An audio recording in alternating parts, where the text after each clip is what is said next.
Hello everyone, welcome to solid classes. हम शुरू करने जा रहे हैं revision series for JEE Mains and NEET, क्योंकि जेई मेंस का अब कम ही दिन बचे हैं। जनवरी सेशन जो है आपका नज़दीक है, तो हम लोग जल्दी से जल्दी इसको कंप्लीट करने की कोशिश करेंगे, रिवाइज करने की कोशिश करेंगे, है ना। तो फर्स्ट चैप्टर जो हमारा होगा एनसीईआरटी के अकॉर्डिंग, फर्स्ट चैप्टर है आपका units and measurement. But units and measurement पढ़ने के लिए आपको सारे फिजिकल क्वांटिटीज़ के बारे में पढ़ना पड़ेगा, है ना, क्योंकि उसमें आपको डायमेंशंस देखने हैं, यूनिट्स देखने हैं और दोनों के बीच में इंटरकनेक्शंस देखने हैं, है ना, मैथमेटिकल रिलेशन देखने हैं। तो वो हम तब कर पाएंगे जब सारे फिजिकल क्वांटिटीज़ के बारे में हमने अच्छे से देख लिया है। तो हमारा जो फर्स्ट चैप्टर होगा, फर्स्ट चैप्टर है हमारा चैप्टर 1। ये जो होगा हमारा काइनेमेटिक्स, और काइनेमेटिक्स के बारे में आपको पता है कि काइनेमेटिक्स क्या है, डिस्क्रिप्शन ऑफ मोशन।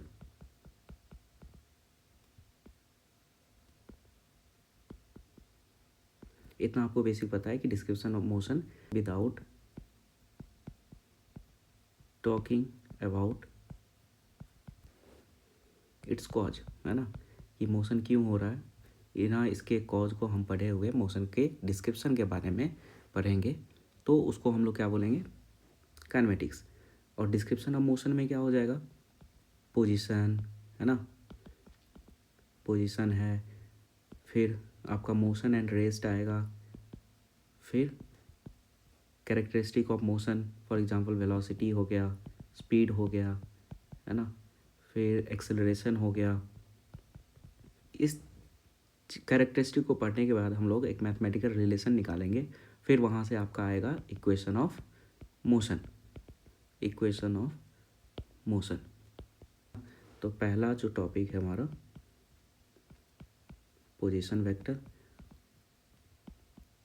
और पोजीशन वेक्टर के बारे में आपको पता है कि कोई ऑब्जेक्ट ए है और उसको हमें लोकेट करना है ना, लोकेट करना है, तो उसको हम लोकेट करेंगे एक पॉइंट ऑफ रेफरेंस,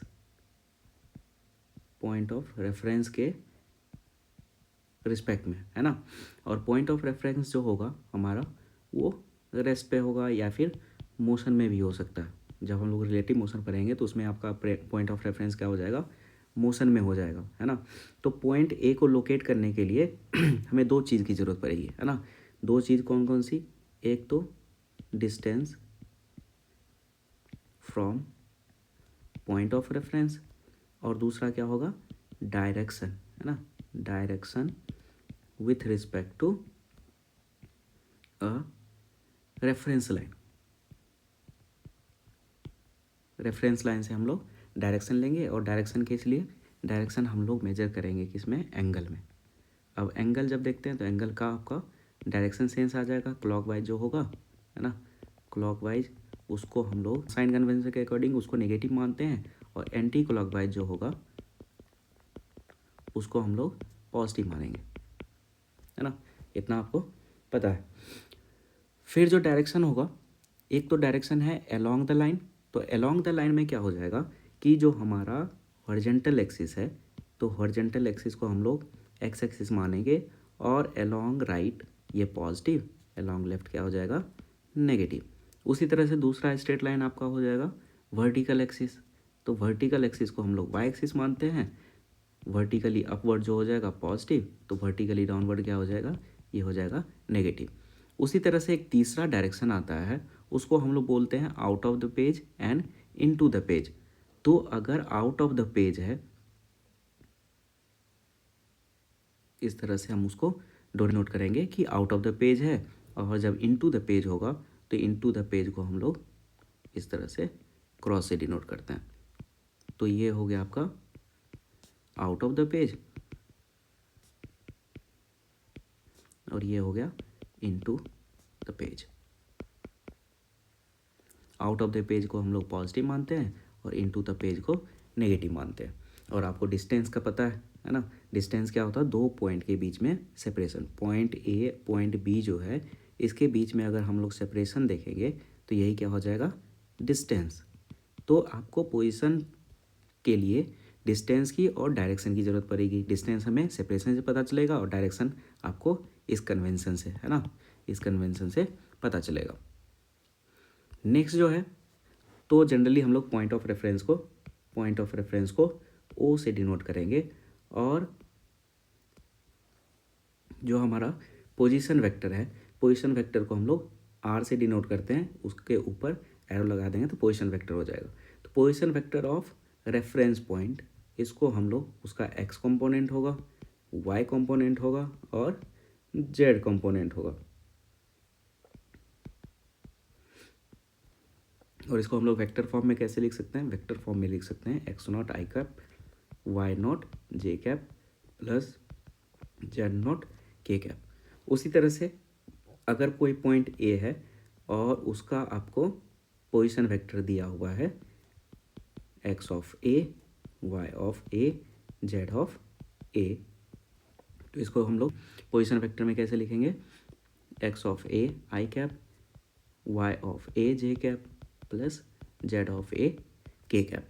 अब यहाँ पे x naught, y naught, z naught है क्या? अगर आप एक स्पेस को एज्यूम करो, और स्पेस किससे बना होता है? आपको इसको रिप्रेजेंट करने के लिए हम लोग 3 म्यूचुअली परपेंडिकुलर एक्सिस की ज़रूरत पड़ती है। हॉरिजॉन्टल एक्सिस आपका एक्स हो गया, वर्टिकल एक्सिस वाई, और ये हमारा, ये जो है आपका एक्स वाई प्लेन हो गया। तो एक्स वाई प्लेन के एवब जो होगा वो जेड एक्सिस, और उसके नीचे जो होगा वो क्या हो जाएगा? माइनस जेड एक्सिस, है ना। ये है हमारा जहाँ पे तीनों म्यूचुअली परपेंडिकुलर एक्सिस मिलते हैं, तो इसको हम लोग क्या बोलते हैं? ओरिजिन। ओरिजिन हो गया ओ, और इसको हमने पोजीशन वेक्टर दिया x naught i y naught और जेड नॉट, और नॉर्मली ये क्या होगा? जहाँ पे मिलता है तो ये 0,0,0 हो जाएगा, है ना। अब पोजीशन वेक्टर ऑफ ए को देखते हैं। एक्स ए का मतलब है कि वर्टिकल एक्सिस से एक्स ए डिस्टेंस पे, है ना, साइन डिस्टेंस लेंगे। अगर राइट की तरफ है तो प्लस एक्स ए हो जाएगा, अगर लेफ्ट की तरफ है माइनस एक्स ए हो जाएगा। उसी तरह से वाई ए जो हो जाएगा हॉरिजॉन्टल एक्सिस से एबव होगा तो पॉजिटिव हो जाएगा वाई ए, और हॉरिजॉन्टल एक्सिस से डाउनवर्ड है तो ये माइनस वाई ए हो जाएगा। तो एक्स वाई प्लेन हमारा ये एक्स वाई प्लेन हुआ। एक्स वाई प्लेन के ऊपर जितने डिस्टेंस तक आएगा तो इसको हम लोग इधर लेके जाएंगे, तो ये हो जाएगा आपका जेड ए, और एक्स वाई प्लेन के अंदर लेके जाएंगे तो वो हो जाएगा आपका माइनस जेड ए, है ना।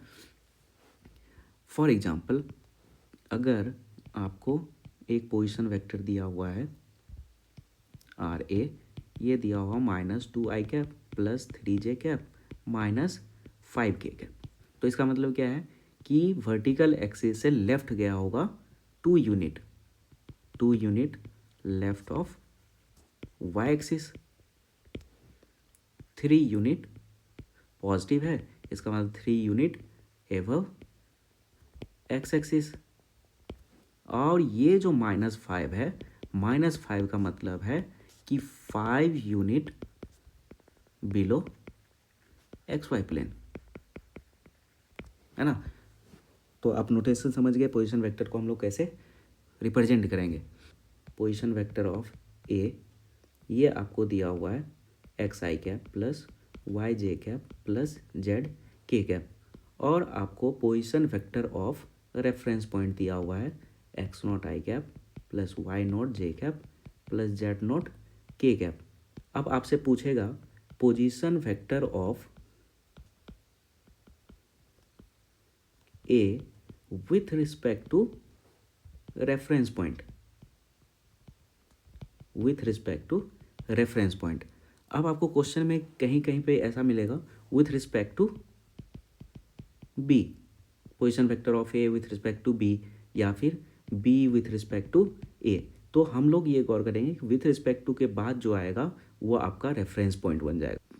जैसे यहाँ पे हमने लिखा है with respect to reference point, तो इसको हम लोग लिखते हैं position vector of A minus position vector of reference point, है ना।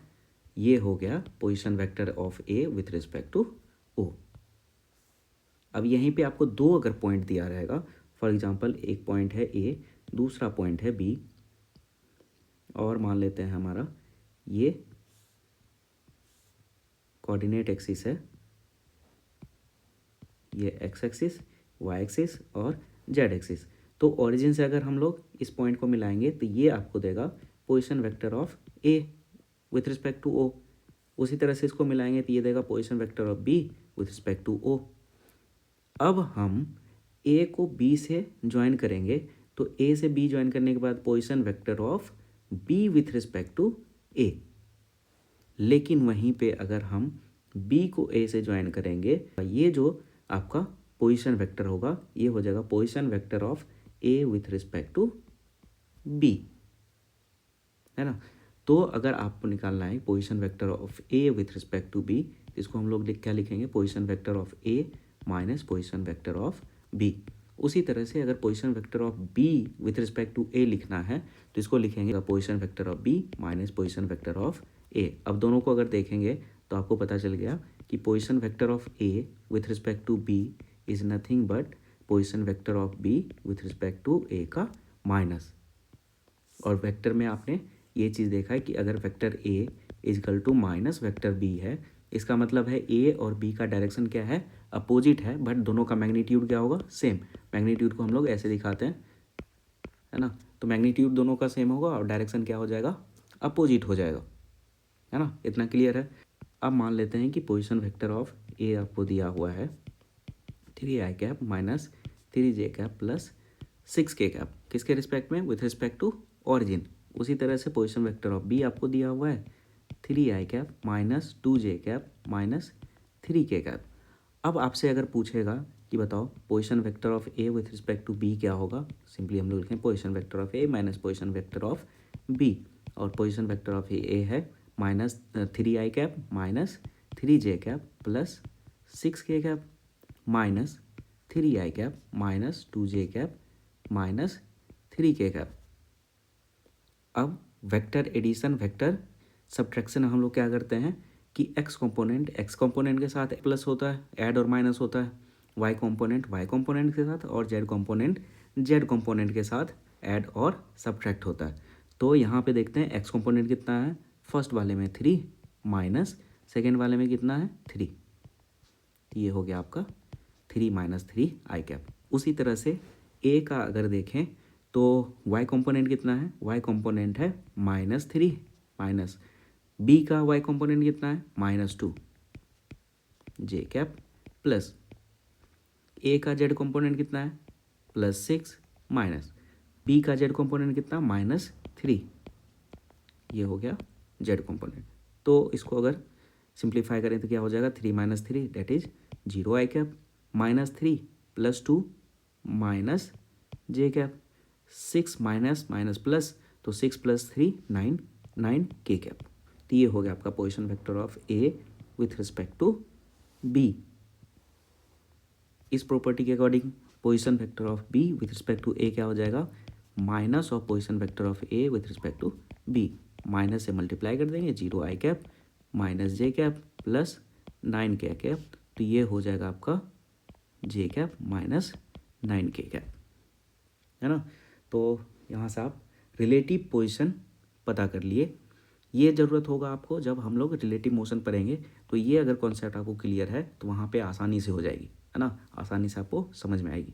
डिस्टेंस बिटवीन 2 पॉइंट्स, तो अभी हमने देखा कि पॉइंट ए है, पॉइंट बी है ना, इसका पोजीशन वेक्टर आर ए दिया हुआ है, इसका पोजीशन वेक्टर आर बी दिया हुआ है। तो अभी डिस्टेंस निकालना है, तो पोजीशन में जो है आपका पोजीशन वेक्टर में डिस्टेंस क्या था, डिस्टेंस था magnitude, distance is equal to magnitude. और मैग्नीट्यूड ऑफ वेक्टर आपको पता है कि कैसे निकालते हैं हम लोग। फॉर एग्जांपल अगर वेक्टर ए आपको दिया हुआ है, वेक्टर ए का एक्स कंपोनेंट है, वेक्टर ए का वाई कंपोनेंट है और वेक्टर ए का जेड कंपोनेंट है, तो अगर इसका मैग्नीट्यूड हमें निकालना होगा तो मैग्नीट्यूड कैसे निकलेगा, अंडर स्क्वायर रूट ए एक्स का स्क्वायर ए वाई का स्क्वायर ए जेड का स्क्वायर। इस तरह से आपको क्या निकल जाएगा, मैग्नीट्यूड निकल जाएगा। अब इसी में आपको क्या होगा, डायरेक्शन अगर कोसाइन पूछ देगा, डायरेक्शन कोसाइन क्या है, तो डायरेक्शन कोसाइन का आपको फॉर्मूला पता है कि अगर एक्स एक्सिस के साथ अल्फ़ा एंगल बना रहा है, वाई एक्सिस के साथ बीटा एंगल बना रहा है, जेड एक्सिस के साथ ये गामा एंगल बना रहा है, तो कॉस अल्फ़ा का वैल्यू क्या होता है? Cos alpha is equal to A का एक्स कॉम्पोनेंट अपॉन ए का मैग्नीट्यूड। उसी तरह से कॉस बीटा क्या हो जाएगा? कॉस बीटा हो जाएगा ए का वाई कॉम्पोनेंट ए का मैग्नीट्यूड। उसी तरह से जेड एक्सिस के साथ अगर एंगल पूछा है तो कॉस गामा क्या हो जाएगा? कॉस गामा हो जाएगा ए का जेड कॉम्पोनेंट अपॉन ए का मैग्नीट्यूड।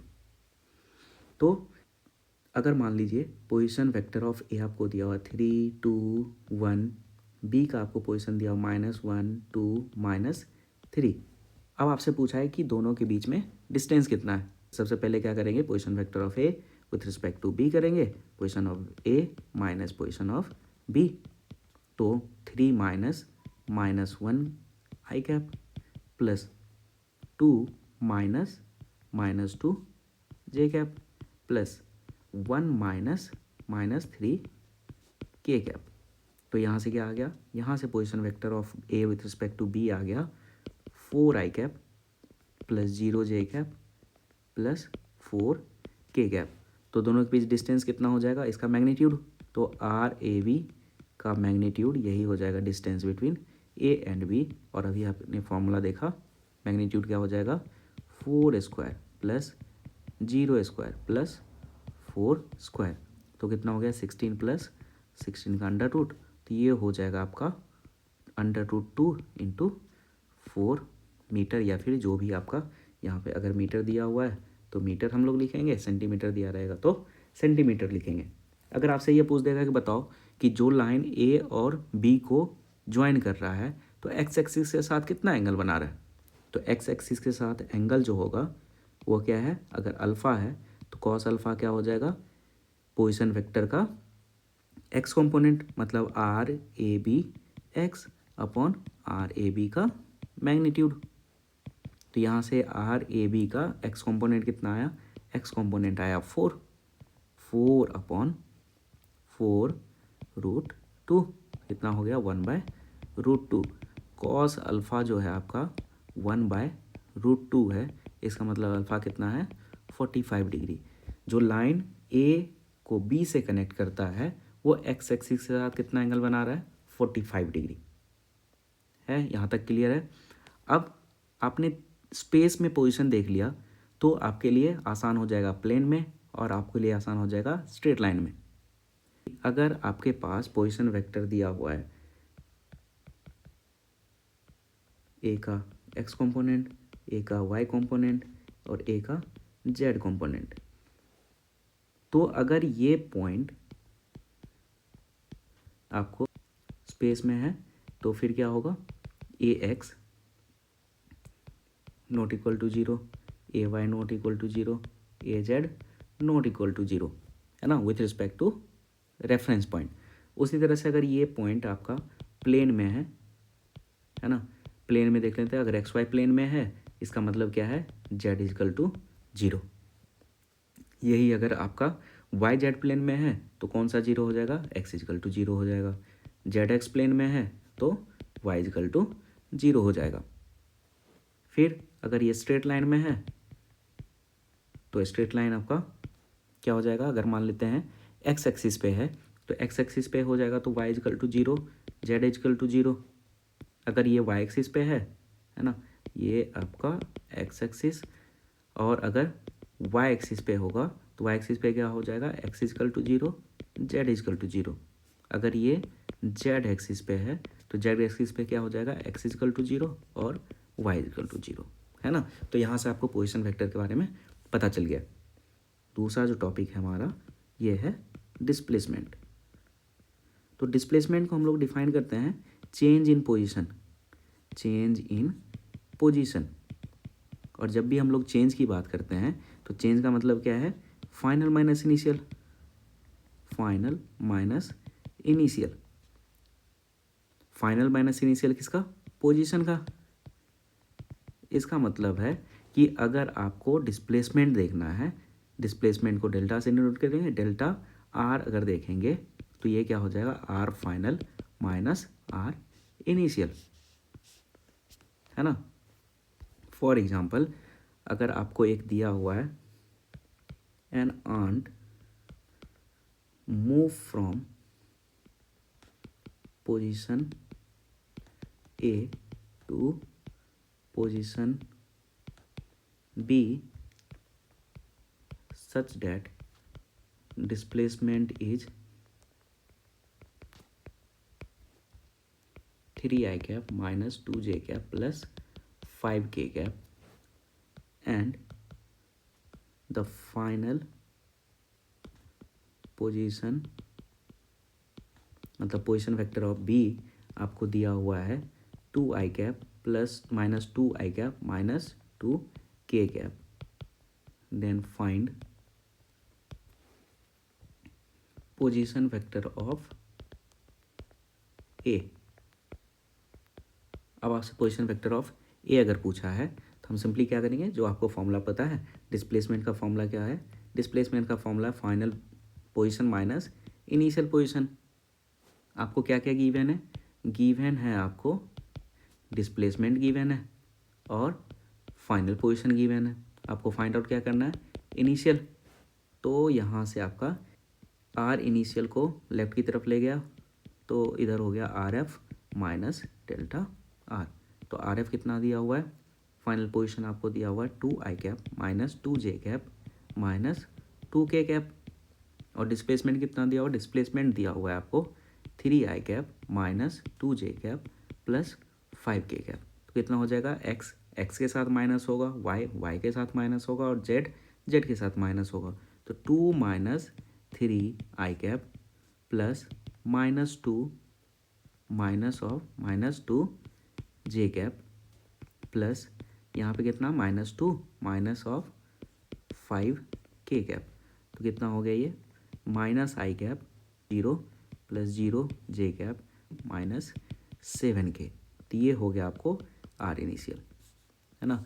अब आपसे पूछेगा कि बताओ ए और बी के बीच में कितना आपको सेपरेशन है। ये पॉइंट ए था, पॉइंट बी है, तो सेपरेशन आपको पता करना है। तो सेपरेशन का मतलब कितना है, डिस्प्लेसमेंट का मैग्नीट्यूड। तो डिस्प्लेसमेंट का मैग्नीट्यूड कितना हो जाएगा, separation between A and B is equal to इसका मैग्नीट्यूड, और इसका मैग्नीट्यूड कितना हो जाएगा 3 का स्क्वायर प्लस माइनस 2 का स्क्वायर प्लस 5 का स्क्वायर। तो यहाँ से आपको मैग्नीट्यूड पता चल जाएगा, मैग्नीट्यूड किसका, ए और बी के बीच में सेपरेशन का। डिस्प्लेसमेंट को हम लोग स्ट्रेट लाइन में, डिस्प्लेसमेंट को ऐसे भी लिखते हैं, डिस्प्लेसमेंट शॉर्टेस्ट डिस्टेंस, है ना, शॉर्टेस्ट डिस्टेंस बिटवीन 2 पॉइंट्स। और 2 पॉइंट्स क्या होगा, 2 points initial and final point, है ना। इसके बीच में जो स्मॉलेस्ट पाथ होगा उसका जो लेंथ होगा वही क्या होगा, डिस्प्लेसमेंट। फॉर एग्जांपल अगर यहाँ पे देखें, मान लेते हैं हमारे पास 2 पॉइंट है, एक पॉइंट ए दूसरा पॉइंट बी। अब ए से बी जाने के लिए आपको इन्फिनाइट पाथ होगा, है ना। कोई इधर से चला जाएगा, कोई इधर से चला जाएगा, कोई इधर से चला जाएगा। लेकिन अगर आपको बोला गया है कि shortest path between A and B, तो फिर आप क्या करोगे, ए से बी को ज्वाइन करोगे एक स्ट्रेट लाइन से, है ना, स्ट्रेट लाइन से। ये मान ले पाथ 2, ये मान लेते हैं पाथ 3, ये मान लेते हैं पाथ 4। तो आप देख रहे हो कि जो पाथ ए जो है आपका शॉर्टेस्ट पाथ है, तो इसी का लेंथ जो हो जाएगा, path length of shortest route, है ना, शॉर्टेस्ट रूट, यही क्या हो जाएगा, magnitude of displacement, magnitude of displacement. और किधर जा रहा, ए से बी जा रहा है तो आपको डायरेक्शन राइट की तरफ होगा, बी से ए जा रहा है तो डायरेक्शन इधर हो जाएगा, है ना। तो डायरेक्शन वहाँ से पता कर सकते हैं। बाकी जो भी पाथ है, पाथ 2, पाथ 3, पाथ 4, ये सब क्या होगा, पाथ 1 से लेंथियर होगा। तो 1 इज स्मॉलेस्ट, उसके बाद जो भी होगा वो पाथ का लेंथ उससे ज़्यादा ही होगा, है ना। मान लेते हैं कि पाथ 2 हमने ये लिया, तो अगर आपसे ये बोलेगा कि बताओ पार्ट 2 पे ऐसे ऐसे चल रहा था, तो ए से बी तक जाने में ये कितना डिस्टेंस कवर किया, है ना, कितना डिस्टेंस कवर किया, तो फिर हम देखेंगे कि path length of path taken during motion, तो इसको हम लोग बोलेंगे डिस्टेंस। तो नॉर्मली डिस्टेंस क्या होगा, distance is path taken and displacement is magnitude of the shortest path taken, है ना, इतना क्लियर है। फॉर एग्जांपल अगर आपको एक मान लो रेक्टेंगुलर पार्क है, ये ए है, ये बी है, सी और डी, मान लेते हैं इसका लेंथ आपको 4 मीटर दिया हुआ है, विड्थ है 3 मीटर। एक आदमी यहाँ से शुरू किया पॉइंट ए से बी गया, बी से सी गया और फिर सी पे कुछ देर रुका। अगर आपसे बोलेगा कि बताओ डिस्टेंस ए से सी क्या होगा जब पाथ था ए से बी, बी से सी, उसी तरह से अगर आपसे पूछेगा कि डिस्प्लेसमेंट कितना है ए से सी जब पाथ था ए से बी से सी, है ना, ये अगर क्वेश्चन आपसे पूछे तो हम क्या करेंगे, ए से सी को डायरेक्ट अगर कनेक्ट करेंगे तो ये आपको डिस्प्लेसमेंट देगा, इस पाथ का लेंथ अगर देखेंगे तो ये आपको डिस्टेंस देगा। तो डिस्टेंस कितना हो जाएगा, डिस्टेंस हो जाएगा आपको A B plus B C, that is 4 + 3 metre 7 metre. वहीं पे डिस्प्लेसमेंट क्या हो जाएगा, डिस्प्लेसमेंट हो जाएगा आपको ए से सी का डिस्टेंस, और पाइथागोरस से अगर देखेंगे तो ए से सी का डिस्टेंस क्या हो जाएगा, 4² + 3² का √, दैट इज 5 मीटर। तो हर केस में आप देखोगे कि डिस्प्लेसमेंट का मैग्नीट्यूड जो है, डिस्प्लेसमेंट का magnitude is always less than distance, है ना, ऑलवेज। डिस्प्लेसमेंट आपका 0 भी हो सकता है, डिस्टेंस 0 नहीं हो सकता अनलेस मूव नहीं कर रहा, ऑब्जेक्ट मूव नहीं कर रहा। अगर वो रेस्ट पे है तो डिस्टेंस भी 0 होगा और डिस्प्लेसमेंट भी 0 होगा। अब यहाँ पे इक्वलिटी साइन है, तो इक्वलिटी साइन कब होल्ड करेगा, जब ऑब्जेक्ट स्ट्रेट लाइन में मूव कर रहा। फॉर एग्जांपल ए से बी गया तो जो स्ट्रेट लाइन लिया यही पाथ लेंथ ही होगा और यही क्या होगा, इसका शॉर्टेस्ट पाथ भी होगा, है ना। तो इक्वलिटी होल्ड्स कहाँ के लिए, मोशन इन स्ट्रेट लाइन। और ये जो फर्स्ट चैप्टर है हमारा, ये आपको मोशन इन स्ट्रेट लाइन ही है according to NCERT. I hope यहाँ तक आपको क्लियर है ना, डिस्प्लेसमेंट समझ गए। नेक्स्ट है कि अगर पोजीशन चेंज हो रहा है ना, तो मोशन को हमने डिफाइन किया है कि कैसे, कि motion is defined as position changes, है ना, चेंजेस विथ टाइम। अगर टाइम के साथ पोजीशन चेंज हो रहा है तो ऑब्जेक्ट को बोलेंगे मोशन में है। अब ये जो है टाइम के साथ चेंज हो रहा है तो हमें एक रेट की ज़रूरत पड़ेगी कि किस रेट से पोजीशन चेंज हो रहा है, तो फिर आपका आता है वेलोसिटी। वेलोसिटी, तो वेलोसिटी क्या है, वेलोसिटी है rate of change of position with respect to time, है ना।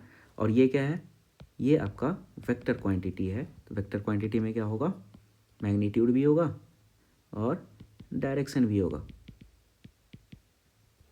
अब ये जो पोजीशन वेक्टर है टाइम के साथ चेंज हो रहा है ना।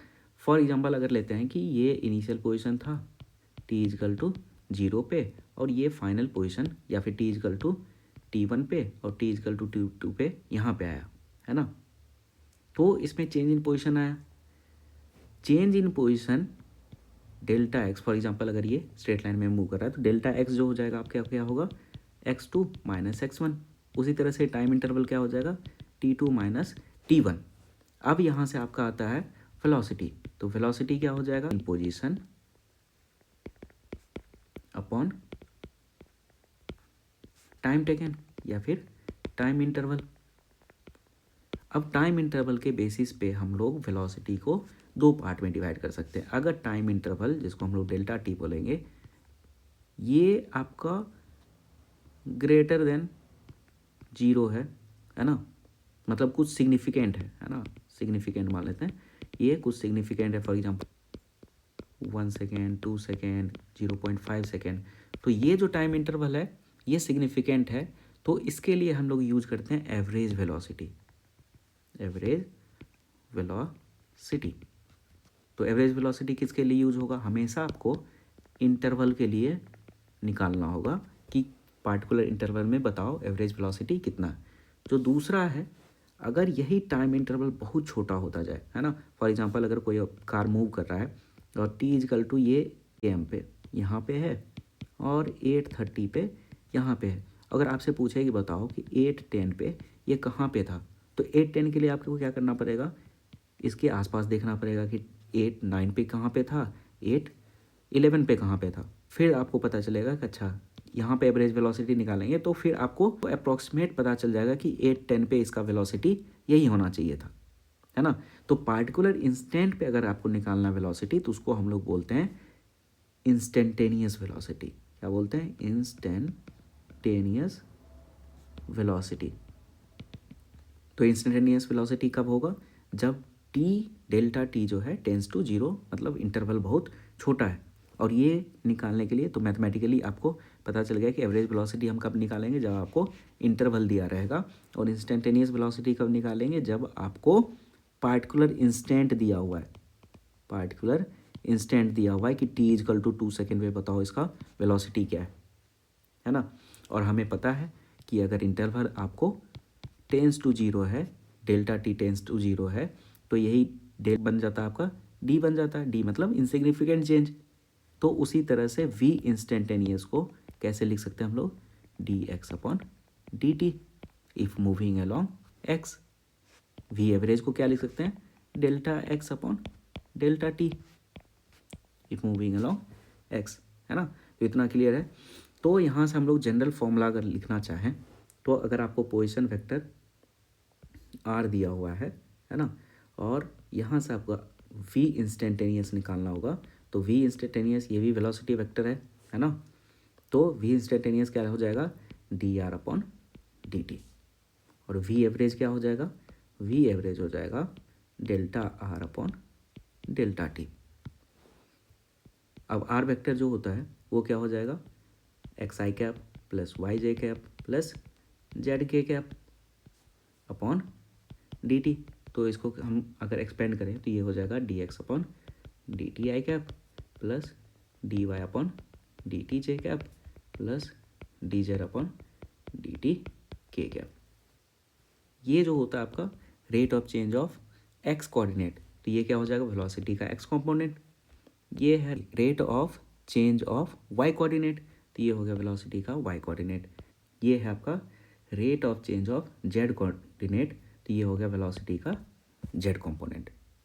उसी तरह से अगर यहाँ से लिखना चाहें तो डेल्टा, ये हो जाएगा आपका delta X I cap delta Y I cap J cap plus delta Z के कैप अपॉन डेल्टा टी। तो इसको लिख सकते हैं delta X upon delta T plus delta Y upon delta T J cap delta Z upon delta T K cap. तो ये क्या हो गया, V average along X, V average along Y, और ये क्या होगा, V average along Z axis. अगर आपसे पूछेगा कि पार्टिकुलर इंस्टेंट पे बताओ इन्हीं इंस्टेंटेनियस वेलोसिटी का मैग्नीट्यूड कैसे है निकालेंगे, तो ये आपका हो गया वी एक्स आई cap V J cap V K cap, है ना, वी इंस्टेंटेनियस आ गया। तो सिंपली वही फॉर्मूला यूज करेंगे जो हम लोग वेक्टर में पढ़ते आ रहे हैं। तो पार्टिकुलर इंस्टेंट पे अगर आपको इंस्टेंटेनियस का मैग्नीट्यूड निकालना है, तो ये हम करेंगे V X square plus V Y square plus V Z square, है ना। तो ये आ जाएगा, इसको हम लोग क्या बोल सकते हैं, इसको बोलते हैं स्पीड, है ना, instantaneous speed, speed at particular instant, है ना। उसी तरह से ये डिस्प्लेसमेंट है, तो डिस्प्लेसमेंट के करस्पॉन्डिंग क्या आएगा, डिस्टेंस आएगा, है ना। तो डिस्टेंस के करस्पॉन्डिंग जो आता है उसको हम लोग स्पीड बोलते हैं। तो speed is equal to distance upon time, और velocity is equal to displacement upon time. अब लास्ट एग्जांपल में जो हमने देखा था कि ये आपके पास रेक्टेंगुलर स्पार्क था, ए से बी फिर बी से सी गया था, डिस्टेंस देख रहे थे, तो डिस्टेंस में आप ए से बी मेजर कर रहे थे, बी से सी मेजर कर रहे थे, दोनों को सम कर रहे थे। डिस्प्लेसमेंट के लिए हम लोग ए से सी देख रहे थे, लेकिन टाइम इंटरवल तो दोनों के लिए सेम होगा, है ना। तो टाइम इंटरवल अगर डेल्टा टी है तो वी एवरेज जो होगा, वेलोसिटी एवरेज, तो ये क्या हो जाएगा, ए सी अपॉन डेल्टा टी, है ना, इसका मैग्नीट्यूड। उसी तरह से ये हो जाएगा आपका डिस्टेंस अपॉन टाइम, ये हो जाएगा A B plus B C upon delta T, है ना। और यहाँ पर ऑलवेज जो होगा distance greater than displacement. Delta T अगर से दोनों तरफ डिवाइड कर दें तो इसका मतलब आपका एवरेज स्पीड जो है, average speed will always greater than equal to average velocity, है ना, एवरेज वेलोसिटी का मैग्नीट्यूड। और इक्वालिटी साइन कब आएगा, जब वो मोशन इन स्ट्रेट लाइन होगा, है ना। इतना तक क्लियर है। अब एक एग्जांपल देख लेते हैं और फिर वहाँ से हम लोग आगे कंटिन्यू करेंगे। एग्जांपल है the position of an object. ये जो पोजीशन है आपको टाइम के फंक्शन में दिया हुआ है, 2t² I cap minus 2t plus 2j cap plus 3t² plus 2t k cap दिया हुआ। आपको निकालना है velocity in interval t is equal to 2 second to t is equal to 3 second, velocity at t is equal to 2 second. तो अभी हमने जो average velocity और इंस्टेंटेनियस वेलोसिटी देखा, तो उसके अकॉर्डिंग यहाँ पे फर्स्ट वाले क्वेश्चन में आपको इंटरवल में वेलोसिटी निकालना है। इसका मतलब ये क्या आएगा, एवरेज वेलोसिटी, ये आएगा आपका एवरेज वेलोसिटी। सेकेंड वाले क्वेश्चन में आपको पार्टिकुलर इंस्टेंट पे वेलोसिटी पूछा है, इसका मतलब यहाँ पे क्या आएगा, इंस्टेंटेनियस वेलोसिटी। और इंस्टेंटेनियस वेलोसिटी में क्या करेंगे, डिफ्रेंशिएट करेंगे, velocity is equal to D R upon D T, और एवरेज में क्या करेंगे, delta R upon delta T. तो फर्स्ट देख लेते हैं, फर्स्ट एवरेज वेलोसिटी। तो एवरेज वेलोसिटी के लिए चेंज इन पोजीशन निकालना पड़ेगा, R2 क्या हो जाएगा, फाइनल टाइम पे आपका उसका पोजीशन क्या है, इसका मतलब R at T equal to 3 second, 3 second put करेंगे तो कितना हो जाएगा, 2 into 3² I cap minus 2 into 3 plus 2j cap plus 3 into 3² plus 2 into 3k cap. Solve करेंगे कितना हो जाएगा,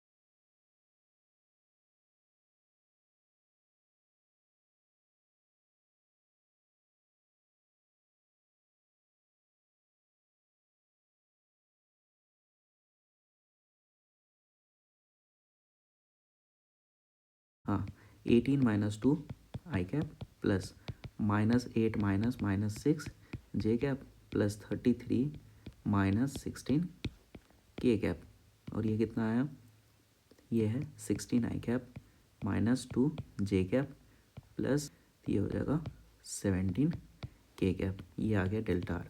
अगर आपसे बोल रहे हैं ये डेल्टा आर आ गया, अब डेल्टा टी कितना है, डेल्टा टी है T2 minus T1 that is 3 minus 2 that is 1 second. तो V एवरेज कितना आ जाएगा, V average delta R upon delta T कर देंगे तो V एवरेज आ गया। उसी तरह से वी इंस्टेंटेनियस, सेकेंड बोला है वी इंस्टेंटेनियस, तो वी इंस्टेंटेनियस का फॉर्मूला क्या है, D R upon D T, D upon D T, और आर का एक्सप्रेशन क्या है, 2t square I cap minus 2t plus 2 J cap plus 3t square plus 2t K cap. फिर इसको डिफ्रेंशिएट करेंगे तो ये क्या हो जाएगा, D upon D T 2t square I cap plus D upon D T minus 2t minus 2 J cap plus D upon D T 3t square plus 2t K cap.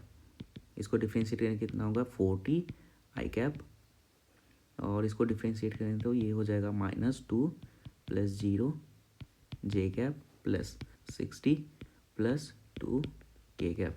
तो ये हो गया 4t minus 2 J cap plus 60 plus 2 K cap.